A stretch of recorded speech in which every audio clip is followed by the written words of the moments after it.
I'm David DeVries, and I'm here with my wife, Barbara DeVries.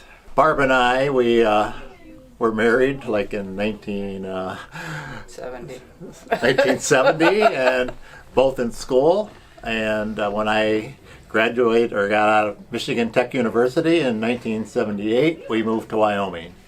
And then our first church we attended when we came to Wyoming was 36th Street Church, Christian Reformed Church, and primarily went there because the pastor was a friend of my parents who we knew pretty well. When we moved to Wyoming and started attending 36th Street Church, it was pretty much close to full church and growing. And it stayed pretty steady for at least 10, 12 years. And then the big exodus from Wyoming started, where a lot of the people that we knew, they were getting older, and they were moving out to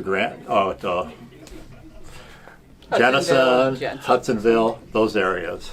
And at that point, the church started to decline in membership numbers. There was also a bit of a schism or a scandal. Yeah, we had some of that too, where we had there was a slight scandal in the church, and quite a few people left at that point, or at least enough people left that we could see things aren't going well.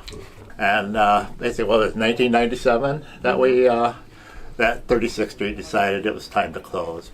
And I happened to be on the council then at the same time. Actually, I was probably like head of the council, and when we went through the whole closure thing.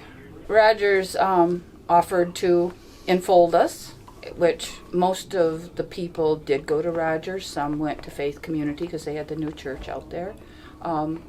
It was very nice. It was very welcoming.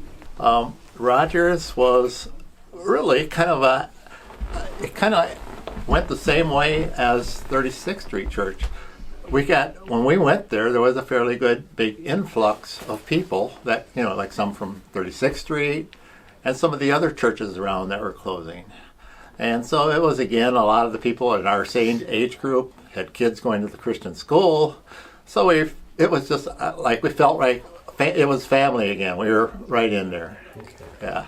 And it, just like 36th Street, we there for quite a while. It was growing, and we decided we needed more space, put on a big addition, redid the basement, and then, I don't know, a couple of years after that, all of a sudden, it started declining in membership again. Okay. And again, almost the same reasons, people just moving out of Wyoming. So we made the decision to sell the church and join or merge with another church. And we had a couple of visits from Kent Viss, right? No, Kent. Not Kent Rotman, excuse me. Yeah, we had a couple of visits from Kent Rotman, and he came over and said, well, your church is welcome. All the members are welcome to come to Lee Street. And so we had a pretty good share that came to Lee Street, and of course, pretty good share that went to other churches that were moving further out. Yeah, so that's the way. And what Kent talked about was the vision Lee Street had, or what they were doing in the community, which is something we, at least in my opinion, wanted to do at Rogers Heights, but we never really got into the community the way Lee Street was getting into the community. And that's, I think that was another reason why the church didn't grow. Yeah. And but I think it was a different community. Yeah, the community around Rogers wasn't the same as the community around Lee so Street. It was a different, it was probably a harder community to reach out into, but this was a church that was reaching out into the community. I think our experience at Lee Street is very similar to the other church we went to. Like I said, when we came here, there was an influx of people from Rogers, and there was people coming from some of the other churches that were closing down. Roosevelt. Yeah, Roosevelt. And it just was like growing. Plus there was starting to be a more emphasis on getting people from the community to come in, and efforts put into that kind of thing. And it was, again, growing for, I don't know, how long we've been here now? Let me do the math. 2011, like 13 so years 15 or 14 years. 15 years. We noticed that there's a similar decline, and this to what we saw in the other churches. Okay, a lot of again, when we came to Lee Street, the membership was older, kind of like we were getting older, and so a lot of people, the older people, and again, some of them were moving away to other places and just weren't. Or we're going into places where they just couldn't come travel to church anymore. So it was, we noticed like 4 or 5 years ago, the membership was starting to decline. And there were getting people, and we were encouraged at times because we saw new people coming and kind of new neighborhood people that were probably even new to the Christian Reformed Church. And we've had kind of a little bit of growth there. But I think the hope for this church is the outreach into the community, the embracing of the community members, and it's not old, brought up in the CRC, those people. We have embraced community members and embraced, accepted, loved them, and they come here and they're faithful. They're, and I love what we're doing with the students.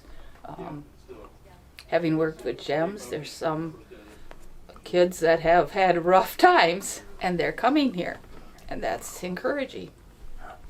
So I see the work, the community work is what is, the growth opportunity in this church. I see the hope for this church from something Kent said, I think it was Kent said before he left, is that people in the neighborhood are saying, this is my church, even though they don't even come here. So the work with the Lee Street School, the enfolding of the neighborhood kids, it's probably not something I'm too involved in other than with GEMS, but the bringing of the kids in, making the church be a place that's safe for the community people, I think that's where our growth probably lies. And that growth won't be just the community people, it will be the young people, our college students that either, the Kelvin students that are coming here, and they'll probably here only for a short time, but the young people who want to see community growth and community churches and have a love for that kind of outreach. We have movement, and we're not going to be staunch, catechism-loving CRC members of the 1950s. As good as that was, and as much knowledge as that gave us, I struggle with the lack of knowledge, but also maybe a more lack of passion, true Christ passion, that we had back in the day, where we would do anything for our church, but not necessarily for our Savior. You know what I mean? And I say that, and that sounds really harsh and critical, and I don't really believe that's really, but just as a kid growing up, you think, Dad's making me go to catechism, he's making me do this, he's making me do that. So I think for some of us older people, me especially, having been a catechism teacher for many, many, many years, it's hard for me not to be teaching catechism to kids. So we're making that break. We have to teach them in other aspects, right? We have to teach them this stuff somewhere else. Well, and our kids are smarter nowadays. They have resources and they know how to use the resources. So even toward the end of my catechism teaching days, it was like, this is where you don't have to memorize the question, but this is where it's found. You have to know where you find what you believe in this church. And I think that's probably where it's at. Wonderful.